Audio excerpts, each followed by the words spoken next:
Un buen día de enero de 1987, el país se conmociona porque el presidente del Ecuador fue secuestrado.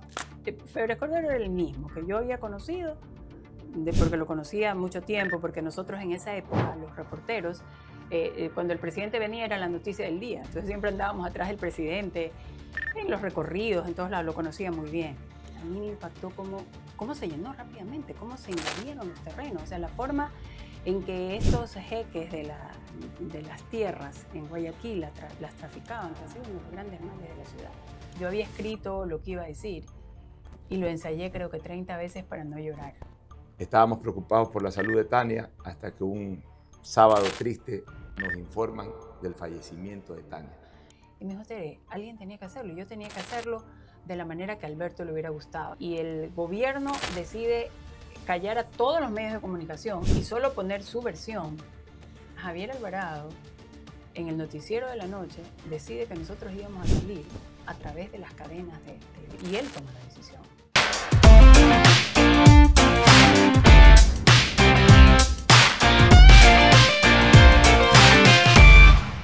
Con el auspicio de... A Marta le llegó un correo que parecía de su banco. Tu cuenta ha sido bloqueada, actualiza tus datos aquí. Hizo clic, ingresó sus datos y se quedó tranquila. En la noche empezaron a llegar notificaciones de compras, transferencias y débitos. A Marta le vaciaron la cuenta con los datos que ella misma entregó. Esta estafa se llama phishing. Te llega por correo una alerta y termina en robo. Nunca ingreses tus datos desde enlaces externos a tu banco. Por más datos seguros, tu banco te cuida. Banco del Pacífico.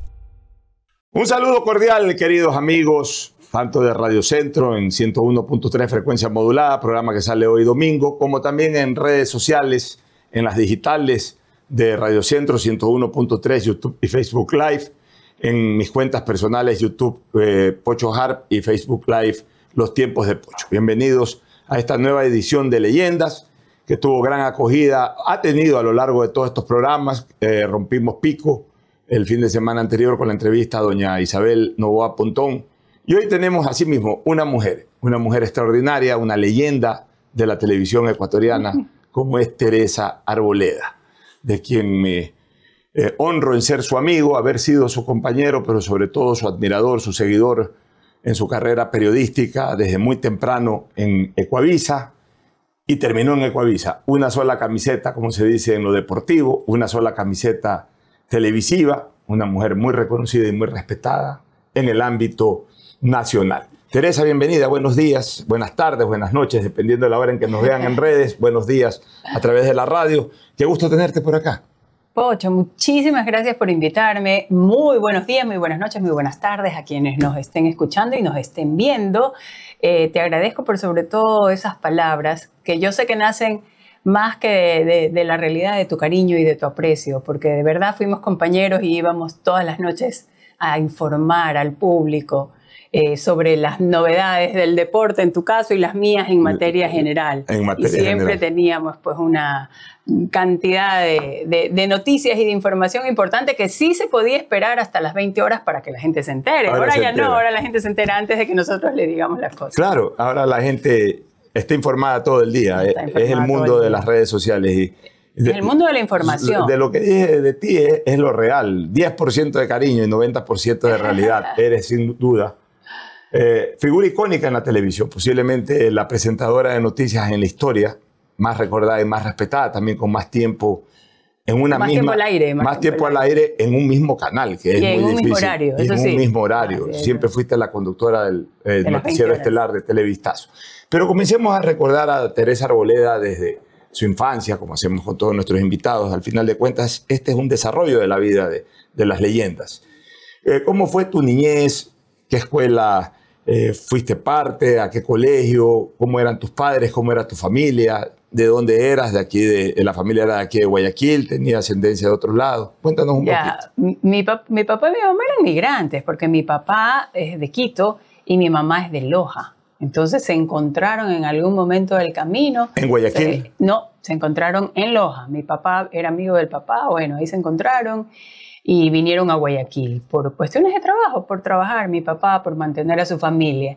Y vivíamos en Miraflores. Entonces, en la época en que el estero salado todavía se podía pescar. Claro. Mira tú. Mi papá pescaba. ¿En qué parte de Miraflores? Yo vivía cerca de la Federación, de donde hoy es la Federación, que en esa época era un manglar. Del lado oeste de Miraflores. Claro, que en esa época era un manglar. ¿Y ahí qué hacías? ¿Salías a pescar, a jugar con tus amiguitas de barrio? En el 50 al palo, de verdad, en el poste de la calle. Pues. O sea, tú viviste el barrio de Guayaquil. Viví el barrio y jugaba la cuerda, monja, viuda, soltera, casada en la calle, porque se podía hacer. Y como esa calle, Linderos, no era una calle tan amplia y los carros no pasaban por ahí, no había mucho tráfico, entonces se podía jugar en la calle y podía ir en bicicleta donde mis amigas, las que vivían en la cuarta, en la tercera, en la segunda. ¿Cómo se añora esa época en Guayaquil, no?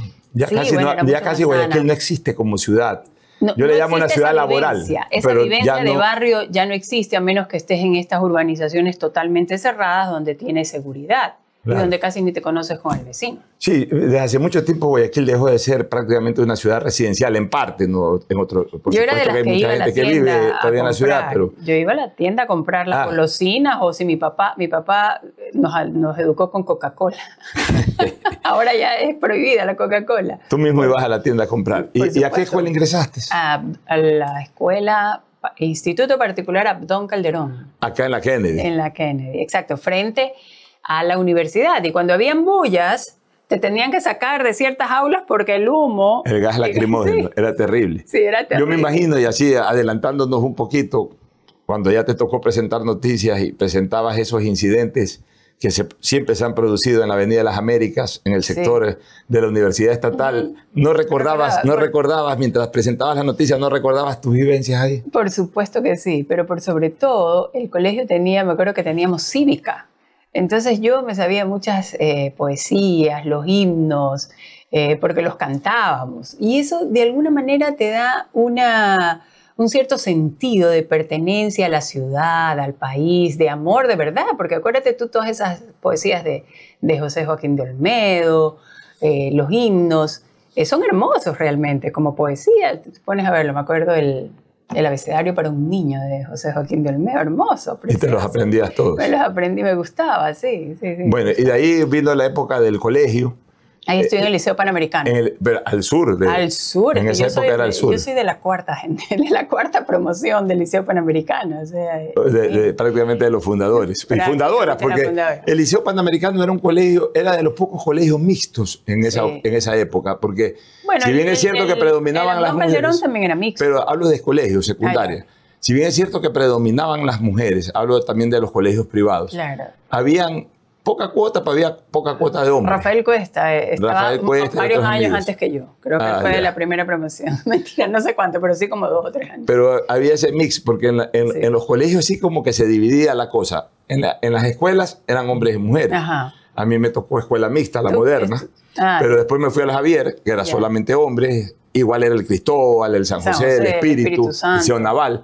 Claro. Y en el caso de las mujeres, también, saliendo de las escuelas que eran mixtas, había las Mercedarias, la Asunción. Sí, exacto. Pero el liceo siempre fue mixto, ¿no? El liceo siempre fue mixto. Así se fundó, así se hizo y así. ¿Qué recuerdos importantes tienes de tu época colegial? De mi época colegial, no sé, yo era muy tímida. Siempre me pareció que... ¿Tenías enamorados en el colegio? No, yo siempre he sido así chica bien portadita, bien seria. Así, yo esperaba pues que alguien me quiera de verdad. No quería ningún así de esos. ¿Y te gustaban mucho las fiestas? No era muy fiestera, Y de hecho yo comencé a trabajar apenas me gradué. Me gradué en enero, febrero, y yo comencé a trabajar en abril, antes de cumplir 18 años. Entonces no tuve mucho tiempo para las fiestas, porque en esa época yo trabajaba el fin de semana. Trabajaba sábado y domingo y también comencé a estudiar, y la universidad me demandaba y el trabajo me demandaba, entonces no tenía mucho tiempo para ser fiestera. ¿Cómo era tu estructura familiar? Aparte papá y mamá, ¿tuviste 2 hermanas y un hermano? No, nosotros somos 6, yo soy la menor de 6 hermanos, tengo 2 hermanos hombres y 4 hermanas mujeres, pero no quiero hablar de mis hermanas porque me pongo a llorar. Bueno, y de hecho te damos el pésame porque hace pocos días atrás falleció una de tus hermanas, creo que yo no digo que falleció, yo digo que mi hermana se fue al cielo. Ah, qué lindo. Bueno, sigue, y como también se ha dicho, las personas mientras vivan en el recuerdo de quienes quedamos en la tierra, siguen vivas. Así es. Con un hermano tuyo hay una anécdota que es histórica y que la vamos a contar, ya te imaginas de qué vamos a hablar más adelante, a partir pues de que tu hermano está vinculado a la aviación. Y sigue estando vinculado. Pieza, mi hermano es piloto y fue pieza fundamental para una cobertura periodística tuya que es histórica. Ya lo hablaremos más adelante.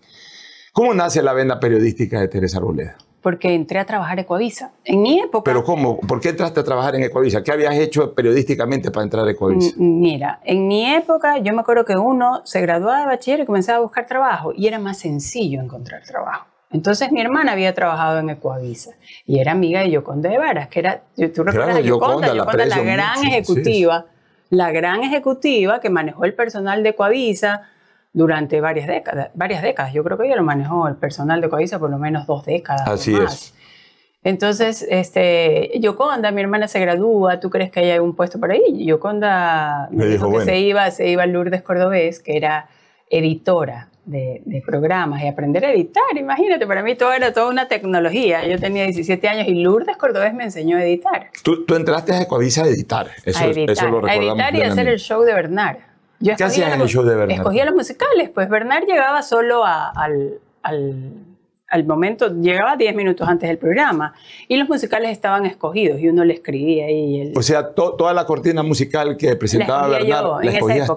Que además era una muy buena cortina musical. Claro, porque teníamos... Eran las canciones del momento. Las disqueras te daban pues, los videos, claro. Entonces yo me acuerdo que yo iba con una cantidad de videos gigantescos porque eran videos de 3/4. Era la época de Queen, la época que recién eran los Jackson 5. Esa época de Julio Iglesias, del Puma. Exacto, que además venían al país. Que venían al país. Hacían muchos shows, Ecuavisa hizo muchos shows. Y a propósito de que venían al país, casi todos pasaban por el piano de Bernard. Claro. ¿Tú también coordinabas la invitación a los artistas? No, eso lo hacía él directamente. Él directamente, Alberto Cortés, todo, pero obviamente cuando llegaban tú te encontrabas. Yo estaba ahí, sí, por supuesto, conocí a Miguel Bosé cuando era jovencito, Rocío Jurado, Julio Iglesias, todos. Sí, Paloma San Basilio, Paloma San Basilio, Celia Cruz, amiga era hermosa, Celia Cruz. ¿Y con alguno de ellos pudiste hacer algún tipo de amistad, aunque sea distante? No, tanto como amistad no, pero sí, pues los conocí, claro. Bueno, entras como editora. Para la gente que nos está viendo, pues nosotros, Teresa y yo, somos de una generación televisiva de algunos años, décadas atrás, entonces... Donde la televisión era un montaje mucho más complejo. Claro. Y que requería muchísima más inversión. Los equipos eran... Acuérdate cómo eran las cámaras. Las cámaras eran una cosa, pues... Eran unas cosas inmensas. Y se necesitaba un camarógrafo y un asistente para que ayude a mover el cable. El camarógrafo casi que tenía que ser físico-culturista. Sí. Porque cargaba primero una cámara que pesaba no menos de 25 o 30 libras. No como ahora que hasta con esto se graba. Y a veces el propio camarógrafo, cuando se trabajaba localmente, tenía un asistente que llevaba una casetera que pesaba 20 o 25 libras más. Pero cuando ese camarógrafo salía especialmente del país y no se pagaba pasaje ni estadía de el asistente era el reportero. El asistente era el reportero o el mismo camarógrafo que se ponía en el hombro la casetera y además acá la cámara. Exacto, sí, era una operación mucho más compleja. En ese sentido, cuando la televisión se pone en boga, digamos, y tiene este impacto tan importante, porque hoy la televisión como medio masivo ya no tiene el mismo impacto porque hay muchas otras, están las redes, está el video, está el celular, la gente hace noticias desde cualquier lado, pero en esa época no era así. Entonces, el armar, por ejemplo, una rueda de prensa, acuérdate que las noticias no se daban sino más o menos a la hora de los noticieros. Así es. Y se armaba una rueda de prensa en relación pensando que a la 1 de la tarde había un noticiero, que a las 8 de la noche entonces hacían las ruedas de prensa a las 10 de la mañana para que salga a la 1. Se puedan procesar. Ahora ya con esto a cualquier hora se genera la noticia. A cualquier hora, y la generan ellos mismos. Ya, pues. Con un tuit te anuncia el presidente de la República lo que él quiere. Así es. Tú entras a Ecuavisa como editora, las analógicas, es decir, había que mover unas perillas, tenías dos pantallas acá, 2 caseteras, donde estaba el video y donde ibas a poner ya la edición. No era tan fácil editar. ¿Tuviste facilidades para aprender a editar? ¿O se te complicó? Me da hasta vergüenza decirlo, porque yo era una buena editora y ahora no puedo editar en el celular mis videos. Entonces me avergüenza un poco. O sea, que no era tan hábil como yo creía. Porque ahora veo cómo es mágico. O sea, acuérdate que nosotros hacíamos un corte y teníamos 2 canales de video, de audio. Entonces, a veces ponchabas todo y se te borraba el audio que habías editado. O sea, así es. Ahora, Tere, se me ocurre pensar, si tú entras como editora Ecuavisa, que de repente primero al aire salió tu voz antes que tu rostro.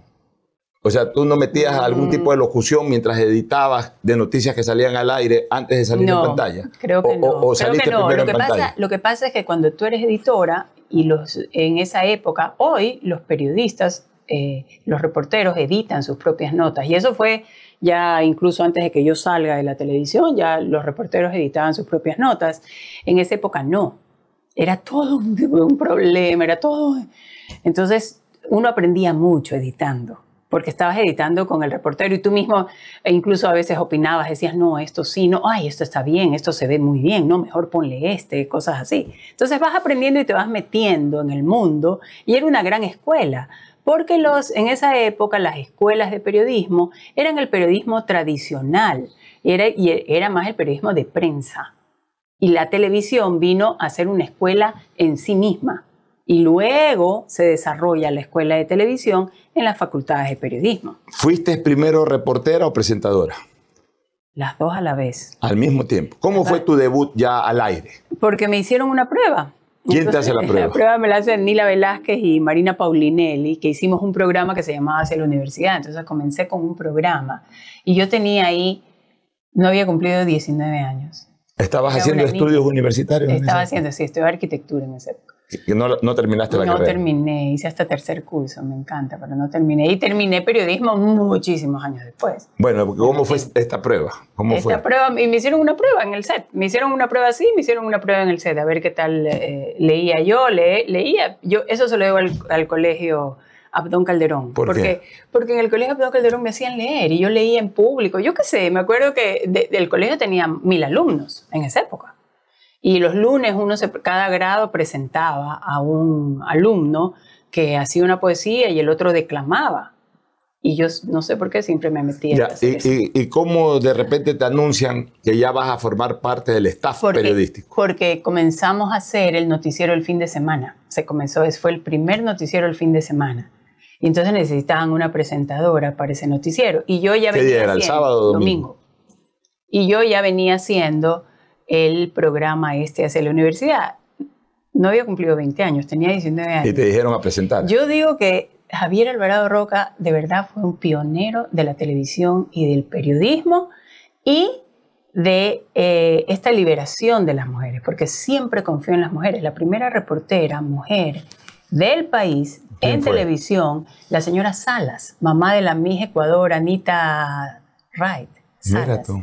Ella, la señora Salas, que ya murió, pero era una señora así, con mucha personalidad y muy interesada en las cosas que pasaban. Entonces ella me contó a mí muchos años después, me dice, yo fui a decirle a Javier Alvarado que los noticieros solo decían lo que los periódicos decían y había muchas más cosas que esas. Y ella hacía reporterismo. Sí. Bueno, y entonces ahí te presentaste. Me presenté porque leía bien. Pero en el primer noticiero que hiciste fue el domingo. Y reporterismo, ¿cuál fue tu primer reportaje? ¿Lo recuerdas? O por lo menos los primeros reportajes. Los programas del programa Hacia la Universidad, donde recorríamos y explicábamos las carreras que se podían estudiar en la universidad aquí. Y en el ámbito periodístico general. General. ¿En qué año fue? ¿En qué año fue? Era presidente todavía Osvaldo Hurtado. O sea, cuando muere Roldós, tú todavía no estabas. Ya estaba yo, pero recién empezaba yo cuando muere Roldós. Recién empezaba a ser reportera. Al mismo tiempo, entonces, hacías reporterismo y hacías presentador. presentación de noticias. Comienzo a presentar el noticiero a las 20 horas cuando Mónica Fernández Salvador se va a Quito. Y Gloria Gallardo también se va a Quito. Entonces, Marisabel, que ella sí empezó siendo presentadora y reportera desde el primer momento. ¿Marisabel llegó antes? Ella llegó un año después que yo, pero ella llegó a ser presentadora y reportera. Directo. Ella llegó a ser reportera y presentadora. ¿Y Tania? Tania es menor a nosotros, entonces Tania llegó 2 años después y Tania empezó en el archivo. En Ya. el archivo y en Ella la manejaba el coordinación. archivo. Sí. Así se hacía manejaba el antes. archivo. Esto es importante y voy a hacer un paréntesis. Antes, el periodismo televisivo, el periodismo radial, que son los que yo he formado parte, no tanto en la prensa escrita, aunque también he redactado columnas, era muy militante. Es decir, se comenzaba desde abajo, como los militares. Se era cabo, para después ser sargento, para después ser capitán, coronel, hasta llegar a ser general. Ser presentador de noticias era complicado, era casi pues, un logro, un objetivo. Primero había que destacarse como reportero. Ahora ya prácticamente esa escala de ir subiendo prácticamente se ha perdido. Ahora llegan Porque directamente. si haces un buen video y eres un buen influencer, ya estás. Así es. Ahora, ¿quiénes eran los personajes de Ecuavisa cuando tú llegaste ya a hacer periodismo? Es que uno de mis maestros fueron Gloria Gallardo y Roberto Aspiazu, pues, porque yo editaba con ellos. Roberto era reportero y presentador. Roberto era reportero y presentador. Gloria era más presentadora que reportera. No, era reportera. Gloria era una reportera de fuste. Sí, ella se iba no sé, pues me acuerdo que lo acompañó a Roldós en todo, cuando fue electo, cuando hizo un viaje por todo, hasta México o algo así. No, Gloria era una reportera de fuste. Sino que ella luego se hace también política. Claro, y te toca, en esa época, te toca alternar con 2 íconos de la televisión de Ecuavisa, Alfonso y Alberto Borges. Por supuesto. De hecho, yo empecé a leer el noticiero de las 20 horas con Alberto Borges, que era una leyenda. Hoy la gente ya no lo recuerda, pero una verdadera leyenda. Alberto, claro. ¿no? Por su estilo, su forma. Y siempre fue el gallo de la medianoche. Porque tenía Telemundo. Entonces, él llegaba en la tarde, leíamos el noticiero de las 20 horas, lo hacíamos juntos, porque Alfonso se fue a Quito.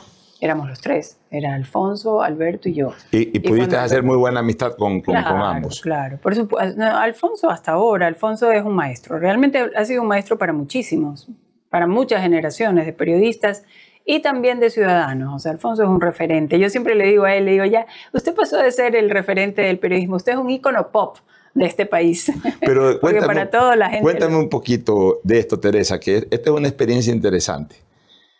Tú de repente eres la presentadora estelar de Televistazo y prácticamente 3 décadas con Alfonso Espinosa de los Monteros. Pero tú, a Alfonso Espinosa, la primera vez que lo viste por televisión eras una niña de 9, 10 años. Claro. Y hubo un shock cuando de repente sentías que Alfonso era tu compañero. Alfonso fue mi jefe, pues, porque yo trabajaba para el noticiero y él dirigía el noticiero. Alfonso hacía todo en el noticiero al principio, todo.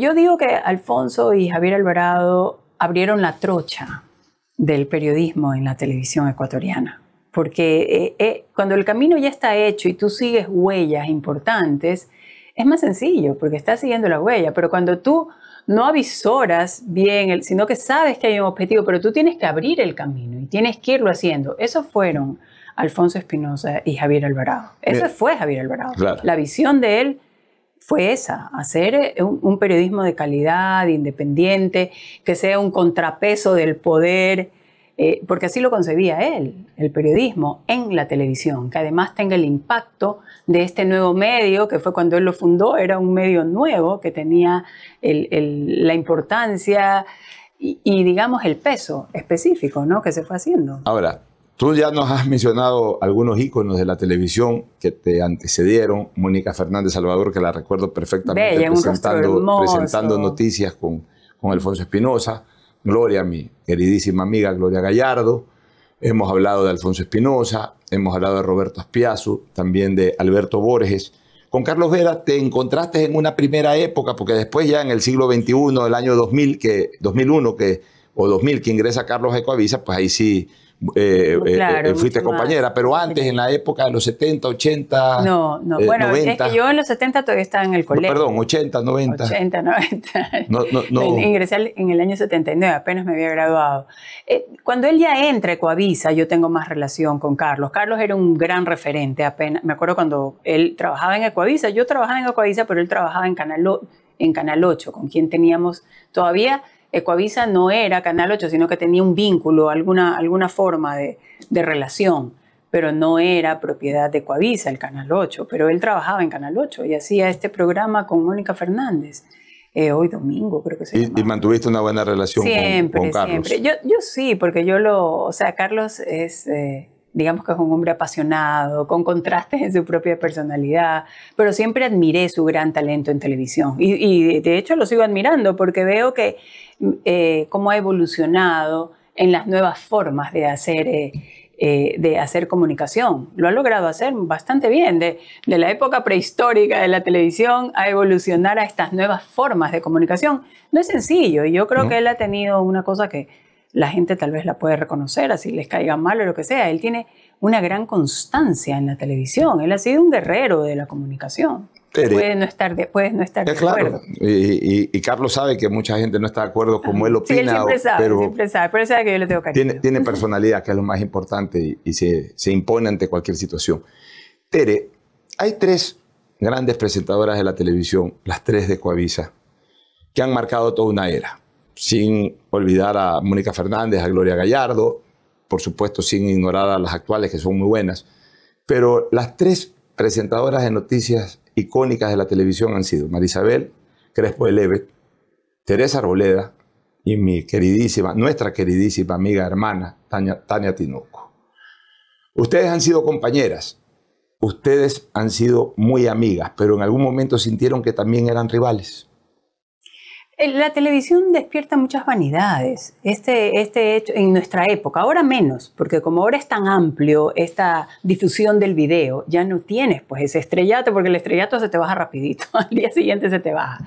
Pero en esa época no, en esa época la única ventana de los hogares para informarse era la televisión, que tenía un gran impacto, y el video la gente no lo conocía tanto, la gente tenía más temor. Ahora las personas se hacen video con su celular, y eso lo hace más amigable. Entonces, en esa época, estas personas que aparecían en estos formatos rígidos, que no se te movían ni un pelo, que te maquillabas lo mejor posible, sí despertaba muchas vanidades. Además, que las personas sí se interesaban en tener una buena relación contigo porque les interesaba el espacio de la televisión. Y de esas dinámicas no te libras. Entonces, en algún momento de inmadurez, digamos, ahora somos mujeres, bueno, mi amiga Tania está en el cielo, pero somos mujeres de más de 60 años. Entonces, la vaca no se acuerda cuando fue ternera, pero de que algo de rivalidad ha habido, seguro que sí. Seguro que sí, porque no siempre tienes la madurez suficiente. Pero la sabiduría de Javier Alvarado hizo darle una hacienda a cada una. ¿Ah, sí? A Marisabel, Javier ha sido un maestro. A Marisabel, la hacienda de la 1 de la tarde. Hasta hace poco creo que presentaba a 1 de la tarde. Sí, ahora está Steffi. Tú siempre fuiste la de las 8 de la noche, que en los últimos años se cambió a las 7 de la noche. Y después se deshizo, pues. Claro, el noticiero de Guayaquil después de la pandemia desapareció. Bueno, y Tania le dieron Telemundo a las 11 de la noche para presentar con Alberto Borges, y luego se quedó ella de directora y presentadora. Entonces, desde ese punto de vista, logró evitar cualquier tipo de conflicto entre sus 3 estrellas. Sí. No, conflicto realmente nunca hubo. Para nada. O sea, es que en mi caso yo no soy conflictiva. A Tania siempre la admiré, la quise, éramos muy, muy, muy, muy amigas, así de chisme. Y Marisabel también. Marisabel fue compañera mía desde el colegio. Y siempre admiré mucho en Marisabel, muchísimas cualidades, ella es una gran profesional y de hecho hasta ahora ella trabaja. Sí, de las 3 es la única que todavía, es la que primero comenzó y es la última en salir, porque todavía está ahí, ¿no? Sí, ella le gusta mucho. Yo admiro eso, porque claro. yo a veces me pregunto, hoy que estoy jubilada, a veces me pregunto, ¿cómo trabajaba? No entiendo. No me alcanzaría el tiempo ahora. Bueno, mira tú, mi querida Tere, ahora entremos a un tema que es importantísimo en la vida nacional. Un buen día de enero de 1987, el país se conmociona porque el presidente del Ecuador fue secuestrado. Fue secuestrado, retenido y secuestrado. Ese sí fue secuestro, porque pasó a estar controlado por los insurrectos. Años después no pasó algo similar, porque nunca, años después, el presidente estuvo bajo control de los insurrectos. Acá en el caso de León Febres Cordero en Taura, estuvo controlado totalmente por los insurrectos, con riesgo de pérdida de vida en el momento que les daba la gana a cualquiera de ellos. Esa fue la realidad. Se presenta una ceremonia militar que se interrumpe en la base aérea de Taura con disparos y con este acto de insurrección. Y con muertos, ¿no? Con muertos incluso. Y ahí Teresa Arboleda no estaba. Ahí la periodista que estaba cubriendo esa era otra gran presentadora y periodista que ha tenido la televisión ecuatoriana, María del Carmen Sánchez de Aguayo. de Aguayo, esposa de Fernando, de Telecentro. Hizo una gran cobertura ahí María del Carmen, pero ella fue inmediatamente a Telecentro a dar la noticia y ya no regresó. De repente el país se entera del desenlace del Taurazo a través de Teresa Arboleda, que logra entrar a la base y está presente en el momento de la firma. Cuéntanos desde el primer minuto del Taurazo en donde tú entraste a formar parte de esta noticia. Ya lo he contado varias veces, pero increíble cómo a veces la historia se olvida o a las personas se les pasan los detalles y muchos jóvenes no saben lo que es Taura. Y a veces siempre me toca contarla. Cuenta, comencemos por ahí. Me enteré porque yo estaba haciendo la cobertura diaria de alguna otra noticia cerca de Taura y entonces cuando me entero y veo ambulancias que salían, que algo había pasado, yo me asusto porque mi hermano era piloto. Él estaba en Taura. Él estaba en Taura. Entonces yo me asusto. A mí mi primer susto es que algo le haya pasado a mi hermano. Qué miedo, mi ñaño. Y llego a Taura, ya estaba totalmente bloqueada lo que ahora es la vía, que es también, no sé si sigue siendo, pero en esa época era una pista alterna. La vía que pasaba al pie de Taura, de la base, por donde tú entras, era una pista alterna, por eso era... Es muy ancho. Ajá, pero ya estaba bloqueado en Daule y bloqueado en el kilómetro 26. ¿Bloqueado por el gobierno o por los insurrectos? Ya no, estaba bloqueado por el gobierno. Los insurrectos estaban adentro en Taura, nadie salía de Taura. Y lo que hoy es la Durán Bolicho por la que uno atraviesa y que es una buena carretera, estaba todavía era piedrilla, pero por ahí se podía ir, sí estaba abierto. Entonces ya, pues yo me metí, no me preguntes cómo me metí, pero me metí solita, sin el camarógrafo. Pero a ver, primero, ¿cómo? Tú estabas en la calle haciendo otros reportajes. Cerca de Durán. Tú estabas cerca de Durán, te enteras de eso. Alguien te dice, Tere, para Taura. Claro, o tú dices, tengo la posibilidad de entrar a Taura. No, yo quería saber si a mi hermano no le había pasado nada. O sea, yo tenía este ímpetu de querer saber. No habían estos aparatos. No había. Yo tenía un radio con el que me comunicaba con el canal. Pero ya pasado Durán ya no me comunicaba porque no tenía ese alcance. Tú fuiste sin informar a Central Master de que te ibas a Taura. Decidiste ir más por un tema familiar que periodístico. Exacto. Miren ese detalle, no la envía a Ecuavisa, ella va por un tema más familiar que periodístico. Por eso cuando mencionábamos la estructura de la familia dije, el hermano tiene una parte protagónica en su vida periodística. ¿Es esto? Y en todo.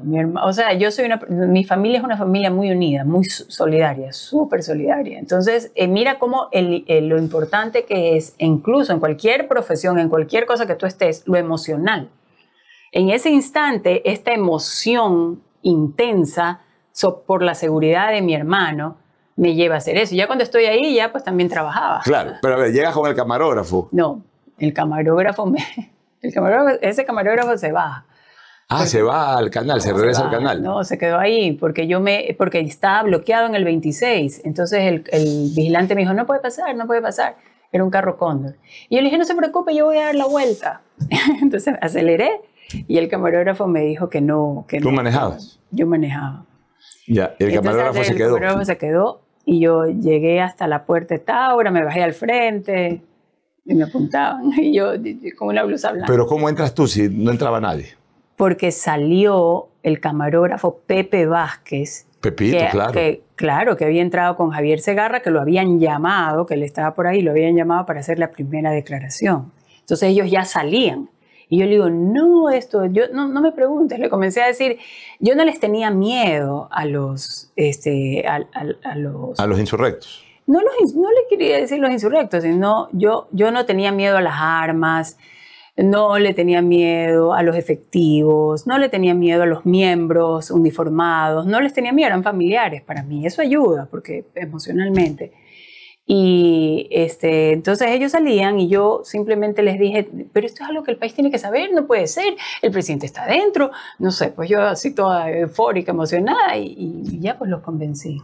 Pero me dejaron entrar con Pepe Vázquez que salía y yo le dije, no Javier, ándate tú y yo me quedo con Pepe. Y Pepe me dijo, sí, yo me quedo con usted y con Walter Cantos, que era el asistente, ahí sí teníamos asistente, gracias a Dios. Gracias a Dios. Ahora, es que ya entra la curiosidad aquí. Se comentó en algún momento de que tú pudiste entrar gracias a tu hermano que estaba adentro y que él se enteró que tú estabas afuera y te hizo entrar. No, Mi hermano es un hombre que no se mete en problemas. Siempre ha sido un hombre muy cauto, muy prudente. Y de hecho, pues lo que le gustaba, él volaba Kafir en esa época. Entonces él estaba en su... él seguramente no salió ni cuando fue la bala. Seguramente estaba haciendo lo que tenía que hacer porque es así. Y yo no lo pude ver a él sino como hasta el mediodía. A la 1 de la tarde ahí me mandaron donde él. Ya, o sea... Me mandaron a comer con él. O sea, una vez que entraste a Taura. Una vez que entré. Ya, perfecto. Y Pero sí ayudó. Si bien mi hermano no fue el que me hizo entrar, ni siquiera sabía que yo estaba ahí. De hecho, cuando me vio, creo que se puso bravo. O sea, creo que digo... ¿Pero en qué ayudó? En el hecho de que yo, por ejemplo, yo había ido a volar ultralight con él, yo había ido a ver los aviones, yo conocía la base. Una vez volamos en ultralight, precioso el vuelo alrededor de los arrozales y todo. Entonces, era familiar para mí. No era un recinto militar al que tú que ves a gente armada y le tienes temor, porque te atemoriza. Y peor si has oído los disparos. Yo no escuché los disparos, no vi la sangre. Y este recinto militar era familiar para mí. En eso sí. Si no hubiera sido por mi hermano, yo no hubiera tenido esa familiaridad con el recinto militar. Pero muy bien, estamos al mediodía de aquella ocasión. ¿Había más periodismo adentro o ya a esas alturas estabas? Tú eras la única periodista que estaba. No había nadie. Con el camarógrafo de Coavisa, nadie más. Nadie. De hecho, los cassettes que grabaron durante el zafarrancho los incautaron y no salió nada. Por eso que nunca salió un video de nada. No. Y de hecho a mí la cámara me la restringían. Solamente grabábamos. ¿Y dónde te hicieron esperar a ti? Desde la 1 de la tarde hasta las 6 y pico, 7 que se dio el desenlace. A ver, ya hasta antes de la 1 yo grabé ciertas cosas que las mandaba con Walter Cantos. Y Walter Cantos salía con un efectivo de la FAE y iba a dejar al canal las cosas y regresaba porque no podíamos poner. Para hablar por teléfono con el canal tenía que meterme a un espacio de audio donde uno se conectaba. ¿Te acuerdas cómo se conectaban los cables? Claro. Y ahí cogías unos audífonos. Así sí. Hablaba yo por teléfono con el canal. Y yo pude ver inmediatamente al presidente Febres Cordero, al cual yo le tenía mucho aprecio. O sea, 2 de la tarde... Antes de las 2. Antes de las 2 ya lo viste a León. Claro, ¿cómo estaba León? 10. ¿Dónde estaba León y con quiénes estaba León? El comando era una oficina pequeñita. Como esto. Entonces tenía el escritorio, unas sillas de ATU ahí, 3 aquí, 2 acá, donde estaban varios comandos, 3, 2, 5 con metralletas. Sambo Colorado, todo eso. Sambo Colorado, sí, ese se hizo famoso, pero eran varios. Y el presidente, ¿no? Y ¿El presidente estaba solo? El presidente no, estaba con el ministro de Defensa. A los dos los tenían en la misma oficina. ¿Y el resto de la delegación? Estaban en la iglesia, los habían metido en la iglesia. También controlados. Todos controlados, no podían salir. Eran más de 30, 40 personas. ¿Cómo se da tu primer encuentro con el presidente Febres Cordero? Casi lloro porque lo vi. No podía creer que esté ahí, que no pueda mover. O sea, no. Tenía mucho miedo también de que le pase algo. Y tenía una esquirla, tenía sangre. Porque le cayó una esquirla. Le alcanzó exactamente. Entonces tenía sangre aquí. ¿Cómo estaba el presidente Febres Cordero cuando tú lo viste? El presidente estaba bien. De hecho, me calmó porque yo le dije que está bien, usted está bien. Casi llorando. Usted está bien, está bien. Sí, yo estoy bien, hija, me decía. Él controlado, él totalmente controlado. Eso de que dicen que él que perdió, no. Febres Cordero era el mismo que yo había conocido, porque lo conocía mucho tiempo, porque nosotros en esa época, los reporteros, cuando el presidente venía era la noticia del día. Entonces siempre andábamos atrás del presidente, en los recorridos, en todos lados, lo conocía muy bien. Y era el mismo Febres Cordero de siempre, dando órdenes, diciendo, no, con más paciencia, por supuesto. Creo que fumó 3 cajetillas. Eso seguro. ¿Y el ministro de Defensa también estaba tranquilo? El ministro de Defensa sí estaba tranquilo, pero el pobre estaba así. Lo recuerdo con esa cara. ¿El propio presidente daba órdenes? ¿Controló la situación o estaba controlado? No, por supuesto que... Estaba controlado por los captores. Pero, o sea, a ver, si tienes a 3 tipos con metralleta, 2 acá, 5, en total eran 5, porque eran 3 aquí y 2 acá. Y tienes afuera, y tienes 30 personas metidas en un lugar y también controladas con armas. Claro, él estaba controlado físicamente, por eso es que fue un secuestro, pero te hablo de la situación. Él estaba manejando la situación. Por supuesto que sí, él no estaba nervioso, él estaba haciendo el mismo que siempre. O sea, a ver, hijo, a ver, ¿qué quieres? A ver, esto, a ver, ya, hagamos esto. ¿Tú fuiste testigo en algún momento de la conversación cuando salía el nombre de Fran Vargas? Bueno, cuando él dicta y dice todo lo que dice... Pero antes de No. firmar la carta y todo, o sea, en las conversaciones para No llegar a fui esa testigo. carta. No, No. yo no fui testigo. O sea, te dejaron entrar a verlo y después te pidieron Me sacaban, por supuesto, que te por retires. supuesto. Ajá. Ya. Y mientras tanto, ¿dónde esperabas? Cuando fue a la 1:30 de la tarde me mandaron a que coma con mi hermano. Ahí vi a mi hermano. Y después también seguí con mi hermano. A mi hermano le quitaron el arma. Mi hermano estaba bravísimo. Porque imagínate tú, en la disciplina militar, que un subalterno se vaya por encima de una autoridad, de un oficial, es algo grave. Pero eso pasó. O sea, estaban totalmente tomados de la base. Y no había, el comandante de la base no podía hacer nada ni decir nada. ¿Cómo te dicen, se va a acabar este asunto, el presidente va a firmar un documento? ¿Cómo te lo dicen? No, me dicen, venga, entre, vamos a grabar, se va a firmar un acuerdo. Ya. Ya entramos. Ya, Y después entras. grabamos con luces y todo. Ah, perfecto. O sea, tú entras y lo ves al presidente Febres Cordero ahí, ya sentado, Ya sentado y comienza a dictar. y él Comienza a dictar. dicta. Entró el el mecanógrafo. Porque en esa época creo que era máquina de escribir. Sí, es máquina de escribir. Y ahí se dicta y él lo firma. Y eso él comienza a dictar. Él comienza a dictar y ahí tuvimos que volver a grabar porque los unos decían que era acuerdo, los otros decían que era garantía. Entonces yo decía acuerdo, garantía. Y yo sí toda nerviosa. O sea que Finalmente, prácticamente bueno. terminó siendo eso como un reality. Un reality. Es que la firma se da con la cámara de televisión ahí. Con nuestra cámara, con la cámara de Pepe Vázquez y el asistente Walter Cantos. Y yo ahí poniendo el micrófono para un lado y para otro, sin poder decir mayor cosa. Porque era una situación muy delicada en la que no podías decir mayor. De hecho, cuando yo decía acuerdo, no me acuerdo cuál era el que decía, el comando decía garantía.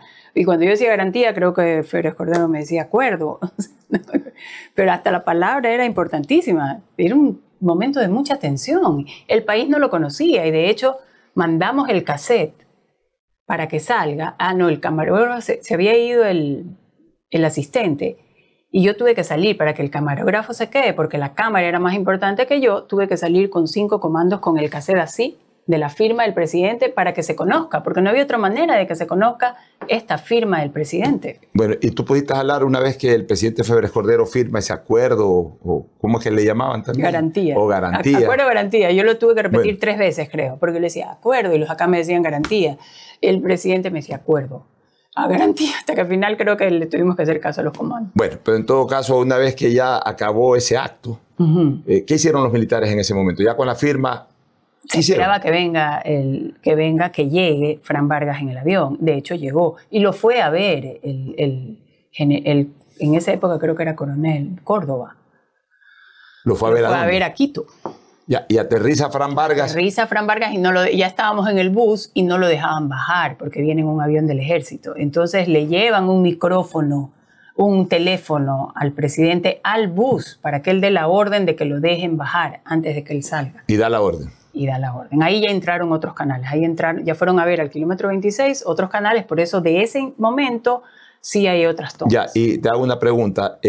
¿Llega Fran Vargas y hay un encuentro con el presidente Febres Cordero o no? Cero. De hecho, al día siguiente yo voy a recorrer nuevamente eso y ya Fran Vargas no estaba en la base.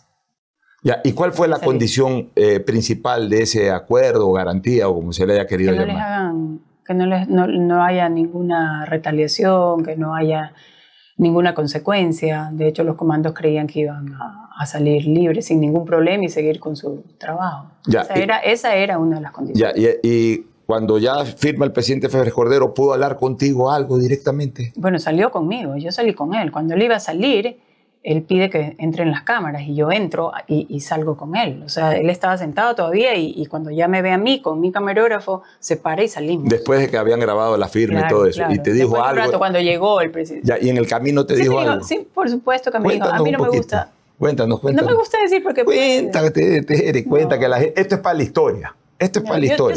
Yo lo he contado más bien en privado. Cuéntalo en público que esto es para la historia. Dale para adelante. No. Es que mira, ese fue un momento histórico del país que a mí me tocó, que por las circunstancias y, no sé, me tocó cubrir y con la adrenalina del trabajo, con la responsabilidad del trabajo, yo lo hice, pero creo que como que creer que por eso has hecho algo sumamente especial, creo que no es bueno. No, pues tú eres una icónica por 1001 cosas más, pero fuiste parte de ese momento totalmente histórico en la vida republicana. Pero y en ese diálogo con el presidente Febres Cordero, quizás te dio alguna explicación ya más en privado de lo que ocurrió. Él me agradeció. Él me agradeció. Él me agradeció que yo esté ahí. Me agradeció, me agradeció mi valentía. Él le pareció que yo era valiente en ese momento. ¿Siempre mantuviste una buena relación con él, aún a posteriori? Después de eso, no. Después de eso, yo qué sé quién le dijo algún chisme, porque yo sí soy bien criticona. Yo, de hecho, con los personajes públicos, no soy de esas personas que se apasionan. Yo le tengo mucha simpatía, le tengo mucho aprecio al personaje histórico del presidente Febres Cordero y mucha gratitud en la época que era presidente porque me trataba con una delicadeza y un cariño especial. Pero reconozco que hay cosas que son fallas y yo sí soy de las que hablo. En el caso de él, como ha pasado la historia lo ha juzgado y creo que siempre pesaron más sus virtudes que sus defectos. Eso es lo que podemos concluir de él y por algo fue el hombre más poderoso del país durante 3 décadas. Incluso Taura, que lo bajó muchísimo y que fue un golpe importante y que probablemente él también cometió errores para que eso se dé, sin duda alguna, pero a lo largo de la historia él siguió siendo el hombre más poderoso de este país y el político más importante de esas décadas. O sea, eso es propio de él y propio de sus acciones y propio de su manera de actuar y de las cosas que hizo. Ya, y ese pequeño, no creo que haya sido gran distanciamiento, pues ese pequeño distanciamiento del presidente Febres Cordero contigo, quizás no se debió también a tu identidad con Ecoavisa, porque Ecoavisa, siendo un canal bastante allegado a León Febres Cordero en la campaña cuando ganó, yo diría hasta el primer año de gobierno, luego comenzaron a darse unos distanciamientos terribles y casi que fue visto el canal de la oposición. Es que no son distanciamientos, parece que hasta ahora a la gente le cuesta entender que el periodismo es también un contrapeso al poder y que a ti te toca trabajar para la sociedad y que las personas que están en el poder se equivocan y hacen cosas que no son correctas y que tú se las señales y que tú se las critiques no quiere decir que tú seas un enemigo de esa persona, sino que es tu rol profesional en la sociedad. Tú no estás para aplaudir a la persona que está ahí. A ti te toca defender unos intereses ciudadanos, te toca defender un sistema democrático. Todas esas cosas le corresponden al periodista, periodista de vocación. Pero obviamente yo comprendo que los roles a veces ahora han cambiado. Siguió la vida, siguió tu carrera a posteriori de todo eso. Yo quisiera que tú me hagas un recuerdo. Te voy a preguntar primero por los 3 acontecimientos nacionales y luego los 3 acontecimientos internacionales que más te emocionaron cuando los presentaste, que más impacto te generó. La noticia, 3 de las noticias de las millones que presentaste que más te han impactado. ¿No? Sí. Mira, de hecho, el retorno a la democracia, que no fue una sola, pero esta elección de Osvaldo Hurtado y de Jaime Roldós fue muy emocionante por la forma en que se transmitía por primera vez, aunque ahora se vea rudimentario, pero estábamos volviendo luego de años de dictadura. Pero tú todavía no hacías ahí, estabas de editora, no estabas todavía ejerciendo el reporterismo. Sí, no estaba ejerciendo, pero yo estaba trabajando, yo era productora. Pero como presentadora, 3 noticias de impacto nacional. A ver, la caída del muro de Berlín fue una cosa... Ya, bueno, internacionalmente. Internacionalmente. En el país la muerte... Bueno, yo tampoco era presentadora cuando se murió Jaime Roldós, pero fue impactante. El país de hecho, Taura fue una cosa impactante totalmente. A mí, personalmente, yo cubrí eso. Fue un desalojo en la zona del Salitral, porque en Guayaquil, el Salitral, donde los barcos llegaban a cargar y a descargar el combustible para ir a Tres Bocas Pascuales, estaba frente a la zona que había muchas invasiones y habían casitas en el estero.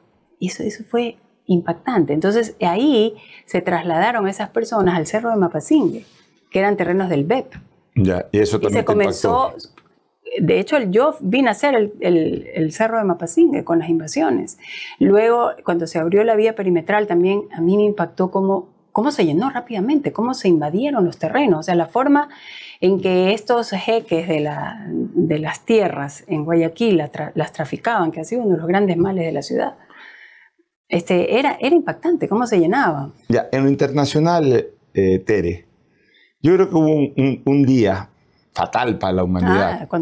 A ver, dime. que te tocó, por supuesto, locutar. De hecho, yo ya era parte de Coavisa. Yo salía presentando el segmento deportivo de las 8 de la mañana.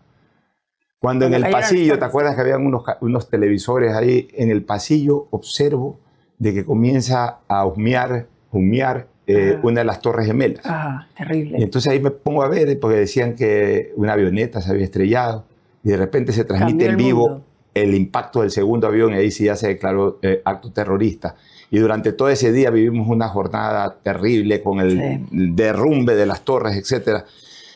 ¿Qué participación tuviste ahí periodísticamente? ¿Desde qué hora te integraste al canal para generar noticias ininterrumpidamente? Después del mediodía. Las otras cosas impactantes a nivel nacional fueron las caídas de los presidentes. Pues. La caída de Abdalá Bucaram y la caída de Lucio Gutiérrez.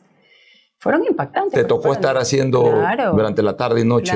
Claro, sí. Cuando cae Yamil Maguad, me tocó ir en la mañana y uno vivía pues toda la tensión de todo el día, que no sabías lo que iba a pasar. Lo del 9/11, ¿cómo lo viviste? Ya desde la visión periodística, desde la vertiente periodística. Ya, estábamos pendientes. Yo salía en el noticiero a las 20 horas. No, hicimos ciertos flashes, pero eran ya más...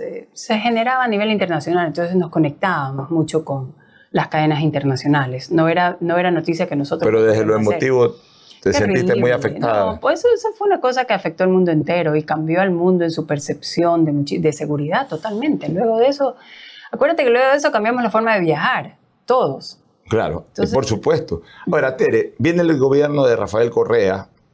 Inicialmente Coavisa estuvo muy cercana a esa campaña de Rafael Correa. ¿En qué momento Todos los medios, porque Rafael Correa, hay que reconocerle, la gente no le gusta reconocer, así como quieres endiosar a los que te caen bien, también quieres satanizar totalmente al que te cae mal. Y no es que yo quiera decir ni defender a nadie, pero hasta el más malo tiene cosas buenas. Entonces tú, por ejemplo, a Rafael Correa le tienes que reconocer sus capacidades de liderazgo. Antes de ser presidente, era un tipo que lo entrevistaban en todos los canales de televisión, en todos los medios de comunicación, sobre economía, porque era profesor en la Universidad de San Francisco y exponía muy bien. Entonces era muy sencillo hacer reportajes con él. ¿Y por qué Coavisa se entrega a la campaña de Rafael Correa? Coavisa no se entrega a la campaña de Rafael Correa. ¿Seguro? Seguro, yo estoy segura que no. Creo que probablemente despertó muchas simpatías en muchas personas, puede ser. De hecho, por ejemplo, en esa época Carlos Gijón había sido compañero de él, o algo así, era cercano. Aparte que él denunciaba cosas que eran ciertas. Bueno, pero lo que pasa es que después resultó peor el remedio que la enfermedad. Llegó un momento en que Coavisa comenzó a abrirse por su autoritarismo, por el que se iba contra ciertas cosas. Entonces eran pero cosas sin embargo hubo un evento especial. La famosa entrevista de las 3 mujeres de Coavisa. Sí, pero no fue a Rafael Correa, nunca lo entrevistamos. El último que hicimos fue a Emilio Palacio, que no la pudimos hacer. ¿Al presidente Correa en su momento le hicieron esa entrevista? No. Al presidente Correa lo que le hizo Coavisa fue un especial que se lo hizo Marisabel de Levet. En la campaña. Pero no participaron ahí las 3 mujeres. No. Eso lo hicimos a Lucio y con Lucio salió muy bien, la completamos. Y luego quisimos hacerla con Alfredo Palacio, pero hubo un problema técnico que tuvimos que el programa cerrarlo. Muy bien, pasó el tiempo, Tere, y hace muy poco tiempo atrás tú tomaste la decisión de retirarte de la televisión ecuatoriana. Después de trabajar 42 años, ¿no te parece que es suficiente? Sí, bueno, pero la gente te extraña igual todavía. La gente de tu edad. De repente sale Tere Arboleda dando esa noticia de que se iba a retirar, pero además que no te diste un espacio mayor como sí se lo dio a Alfonso Espinosa. Alfonso Espinosa anunció que un mes después se retiraba. Tú anunciaste que te retirabas al día siguiente. Sí. ¿Cómo fue eso? ¿Cómo tomaste la decisión? Yo había tomado la decisión desde muchísimo tiempo antes. Yo me quería jubilar a los 40 años de trabajo. Cuando cumpliera los 40 años que el IES permite, pues tú con 480 aportaciones no tienes límite de edad para jubilarte y tienes tu jubilación al 100%. Entonces yo siempre esperaba tener 40 años para jubilarme y retirarme. Avanzaste 2 años más. Avancé 2 años más, por el tema de la pandemia, por el tema de... ¿Pero te causó mucha nostalgia al momento de la decisión? No tuve mucho tiempo porque la gente fue muy cariñosa conmigo y tuve que ir a montones de radios y dar entrevistas y cosas y la gente fue cariñosa. De hecho, yo tengo Instagram porque las personas se sumaron a mi Instagram Ese día subió como a 100.000 seguidores. Mira tú. Sí, porque también me imagino que el hecho de tener una persona que diariamente entra a tu hogar y te informa. Entonces hay gente que me dice cosas que a mí me parecen muy bonitas, como me dice, ay, yo la escuchaba con mi abuelita. Pero es una vivencia que es muy personal y que es muy emotiva, que tiene mucha emoción. ¿Cómo fue el último día de Teresa Arboleda en Ecuavisa y en la televisión ecuatoriana? Yo ensayé Desde que amaneció. Desde que amaneció. Yo había ensayado, yo había escrito lo que iba a decir y lo ensayé creo que 30 veces para no llorar. Porque las primeras veces que lo leía lloraba, no podía decirlo. Entonces yo sabía, como sé, que todo en la vida es cuestión de práctica. Y si tú quieres hacer algo lo mejor posible, tienes que practicarlo. Entonces practiqué mi lectura de mi despedida creo que más de 30 veces hasta que dejé de llorar en mi casa. y luego ya, porque es un instante en el que yo cerraba un ciclo de mi vida muy representativo y muy simbólico. ¿El día que te despediste de la pantalla te esperó fuera del estudio don Javier Alvarado? No me esperó. No sé, pues ya hay que preguntarle a él. Me esperó el día que me hicieron una despedida en Contacto. Tal vez porque era sábado de noche. Ahí me esperó. Tú te despediste un sábado. Yo me despedí un sábado. Acuérdate que yo claro, tú después pasaste a ser solamente presentadora de los sábados. Después, después de la pandemia. En la pandemia se cierra el noticiero de las 20 horas en Guayaquil. Ya, más que en la pandemia, en la cuarentena, porque después obviamente se reaperturó todo. Pero no, las 20 horas nunca en Guayaquil, nunca más. Siempre se quedó en Quito. Siempre se hizo en Quito. Porque sí, era un paso lógico, tal como venían los canales de televisión y ya venía el auge un poco de las redes. Generar el noticiero desde 2 ciudades era una cosa exagerada. Un año después aproximadamente de tu retiro, no habrá pasado un año quizás, recibimos una pésima noticia. Un día se agrava Tania Tinoco. Estábamos preocupados por la salud de Tania hasta que un sábado triste nos informan del fallecimiento de Tania. ¿Cuán cercana era Tania a ti y cuánto te afectó la noticia? Tania era casi una hermana. Yo la quería muchísimo. Éramos amigas desde que ella tenía 19 años y yo 21, porque yo era 2 años mayor a ella. Y nuestra amistad se hizo así día a día, y nos vimos como casi 40 años de nuestra vida todas las tardes y compartíamos un montón de cosas, de todo tipo de vivencias, desde profesionales hasta personales. Entonces sí, fue triste. Fue muy triste. O sea, cuando te dan la noticia... Siempre recordarla me causa mucha nostalgia. Cuando te dieron la noticia de la enfermedad... Cuando me dijeron que Tania había ingresado a la clínica y que estaba entubada ya, ahí me entero yo. No, yo no lo podía creer. Decía, esto no es verdad. No lo podía creer. Y luego cuando me confirman, y Tania pasa un mes y medio más o menos hasta que se va al cielo. ¿Y el día en que... ¿Cómo te enteras del fallecimiento de ella? ¿Te llamó alguien? ¿Te llamó alguien? No me acuerdo quién me lo dijo, pero fue al instante, porque el sobrino de ella nos tenía. Yo estaba en contacto con su mamá, con sus hermanos. Tadeo debe haber sido, que fue la misma, persona que me informó a mí, porque además trabajaba conmigo en la radio. Muere Tania Tinoco y obviamente pues se va una persona importantísima en el periodismo nacional. La periodista más reconocida de la televisión, más recordada, más reconocida. Por eso ella se queda a las 13 horas. Acuérdate tú que ella después de la pandemia se queda a las 13 horas. Tania sí se embarcó mucho en la línea mediática de las redes sociales. Total. Tenía más seguidores en Twitter que la... Ella sí se fue por la línea de redes sociales, cosa que tanto tú como María Isabel no se metieron mucho. A ella le gustaba hacer opinión. Y no tenía miedo en alzar su voz, no tenía temor. Era valiente. Pero Tania tenía una característica especial, y esto es muy emotivo en este tema. Ella tenía una característica especial. Ella era la voz oficial de los reportajes luctuosos a los personajes del país. O sea, cada vez que se moría alguien, se esperaba el reportaje especial de Tania Tinoco. Claro, porque redactaba lindo, tenía el don de la palabra. Pero no nos imaginábamos que de repente por ahí algún día se iba a morir Tania Tinoco, siendo incluso una periodista activa. Y ocurre ese desgraciado momento y la llaman a Tere Arboleda, que ya estaba retirada del canal, para que haga la nota. ¿Cómo fue ese detalle? ¿Quién te llamó? ¿Qué pasó en el momento en que llegaste al canal nuevamente a preparar esa nota? Cuéntanos esos detalles. Lo que pasa es que yo estaba muy cercana a la mamá y a sus hermanos. Entonces yo estaba muy enterada al detalle de lo que estaba pasando. Y yo siempre recordé cómo Tania, con qué carácter, con qué dominio de sí misma, hizo el reportaje de cuando murió Alberto Borges, que fue muy, muy impactante también para nosotros. Yo había terminado de locutar las 20 horas con Alberto, lo vi pasar delante de mi carro y a los 20 minutos me llaman a decir que Alberto estaba muriendo. Y Tania, que era mucho más cercana, mucho más pegada a Alberto, que para ella era su padre profesional, tuvo la entereza de hacer la nota, de salir a decir la información y dar la noticia con una calma, con una entereza. Y yo le pregunté a ella, le digo, Tania, ¿cómo pudiste hacer eso? Yo no hubiera podido y tú eras mucho más cercana. Y me dijo, Tere, alguien tenía que hacerlo. Y yo tenía que hacerlo de la manera que a Alberto le hubiera gustado. Entonces yo tenía eso en la cabeza, que Tania era muy responsable con eso. Y cuando a ella le pasa, yo pensé lo mismo. Dije, alguien tiene que hacerlo. Y yo sabía que Tania no estaba bien y que no se iba a recuperar. ¿Te llamaron del canal? No, lo hice yo porque yo misma. Entonces yo llamé y dije, mira, yo he hecho esto, he preparado esto, si te parece. Me dijeron, ven tú misma locuta, lo mejor Rafael Hernández. Le dije, encantada, y fui, lo locuté y lo comenzaron a armar. Mira, qué interesante. ¿Cómo viviste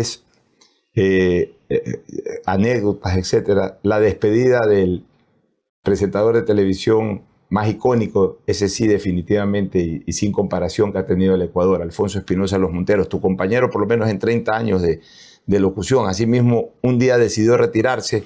¿Estuviste cerca de ese retiro? ¿Lo visitaste? ¿Estuviste en el canal? Cuéntanos. En el canal no estuve porque lo hicieron más despedida en Quito y no me invitaron. Me invitaron ya después cuando develaron el busto.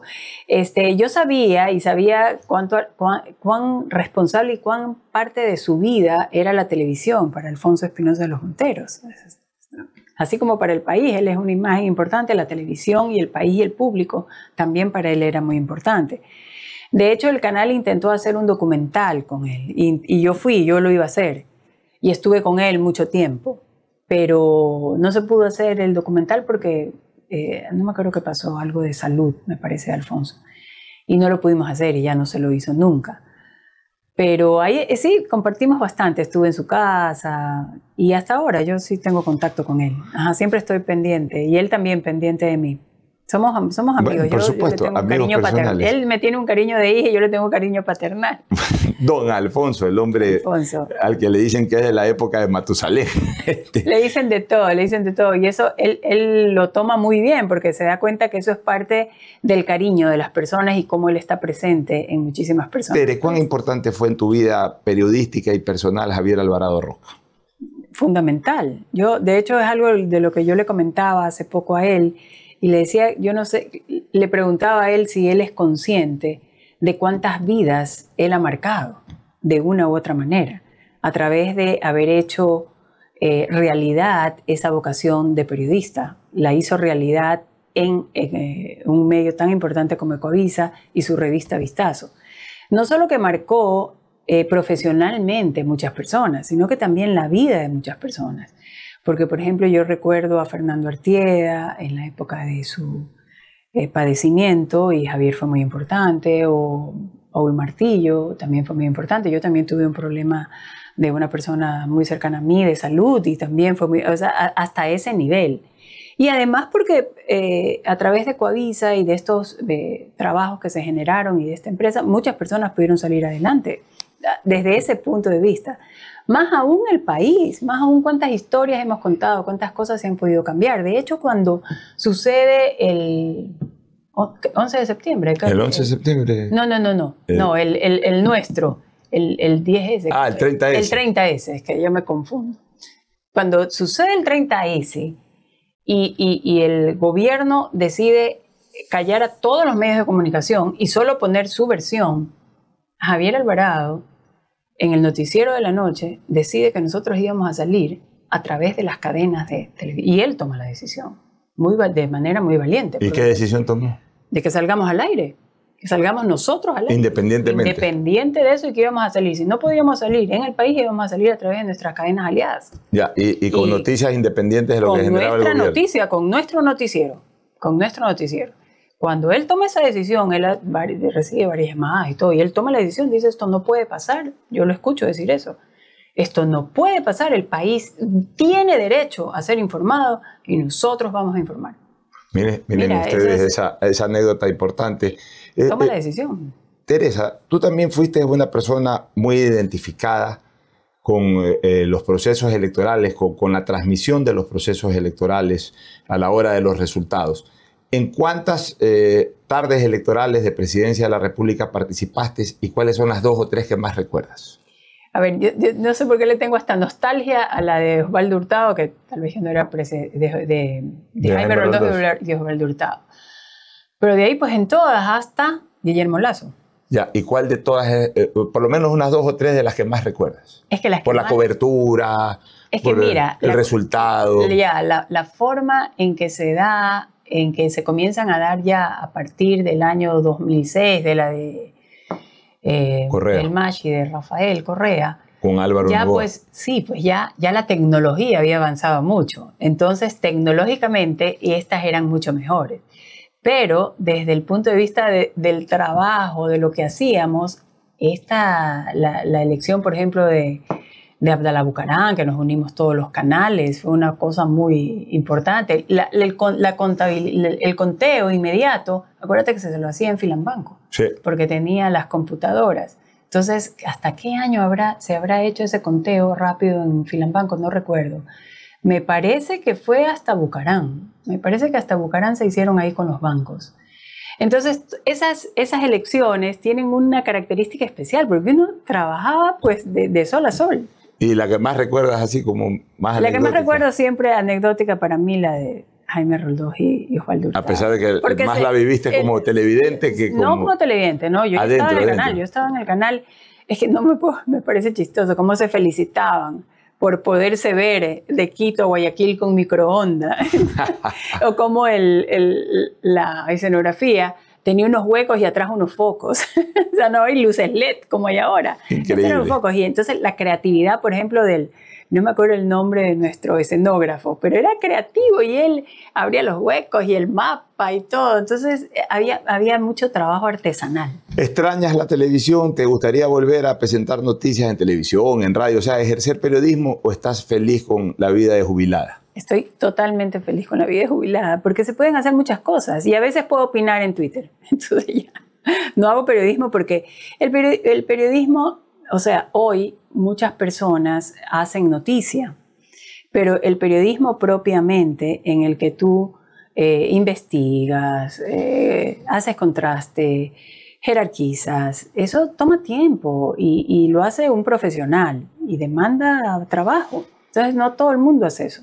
Así es, mi querida Teresa, te quiero agradecer por tu presencia. La gente ha conocido un poco más de ti desde tus inicios como escolar, como colegiala y luego como periodista, en donde eres todo un referente. Pasarán los tiempos, pero siempre estará en el recuerdo de los televidentes Teresa Arboleda. Los nietos. Gracias, agradezco Ocho. mucho. Gracias a ti. Para mí fue un honor inmenso. Entre los grandes honores de mi vida fue haber compartido estudio contigo durante 5 años. Y para mí también, porque tú siempre fuiste güey. ¿Y te acuerdas cuando yo no tenía carro, me llevabas a la casa? Te llevaba a la casa, pues vivíamos en Los Ceibos en esa época y en medio de las noticias discutíamos mucho de Barcelona y Emelec. Tú emelecista y yo barcelonista. Y ahí discutíamos, y sobre todo en la época de los clásicos. Ahora soy fanática de Moisés Caicedo, de Pacho. ¿Disfrutaste del triunfo de Ecuador contra Argentina? Sí, total.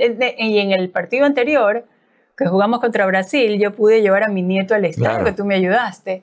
Y eso fue una emoción. Yo estaba más emocionada que cualquiera de poder ver a Pacho, a Campana, a Moisés Caicedo. No, ellos no saben cómo me sale y a los jugadores internacionales también de los otros equipos. A mí más me gustan los ecuatorianos. Bueno, qué bien. Cerramos así. Gracias, Tere, por tu presencia. El próximo domingo estaremos con una nueva leyenda del acontecer ecuatoriano e internacional, porque ya saben, la gente que hace historia tiene que venir a contar la historia. Para eso es este programa. Gracias por su sintonía. Muchísimas gracias.